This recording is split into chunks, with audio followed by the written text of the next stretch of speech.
যোৱাকালি মই গৈছিলো ধেমাজিত, মা এজনীয়ে মোক ধৰি পেলাই পুতুক কৰি চুমা খাই দিলে। ঠিক আছে, তাৰ পিছত গলো মই বেলেগ এখন মিটিঙত, তাতে সৰু বাচ্চা এটাই ধৰি আনি মোক চুমা খাই দিল। আকৌ আজি ৰাতিপুৱা গলো 20 দিন, আইতা এজনীয়ে টানি আনি মোক চুমা খাই দিল। তাৰ মানে আপোনালোকে চাওক যে আমি মানুহৰ অন্তৰত কেনেকে সোমাইছো।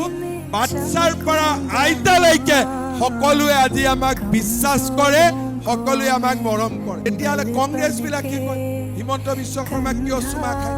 আৰে তোমালোকক চুমা নাখাই মোক খাইতো মোৰ দুখ নেকি? এইটোতো মোৰ দুখ নহয়, কিন্তু এই চুমাত পবিত্ৰতা আছে, এই চুমাত মৰম আছে, এই চুমাত আত্মীয়তা আছে, যাক এনেকে নাপায়। 25 বছৰ তপস্যাৰ পিছত এই মৰম মানুহে পাব পাৰে। মোক হিংসা কৰি লাভ নাই। বানপানী হলেও মই আগত আহিম, কোভিড হলেও ICUত মই যাম, জুই জ্বলিলেও মই আগত থাকিম, ল'ৰা ছোৱালীৰ দুখ দৰিদ্ৰতা হলেও মই আগত যাম, কাৰণ 25 বছৰে তাক মই শিকিছো। এতিয়া মোক কোনবাই কৈ আছে, মই কৈছো নহয়, মানুহৰ ইমান মৰম পাবলৈ তপস্যা কৰিব লাগিব, মিছা কথা কব নালাগিব। সঁচা কথা কৈ ৰাজনীতি কৰিলে মানুহে মৰমেৰে উপচায়।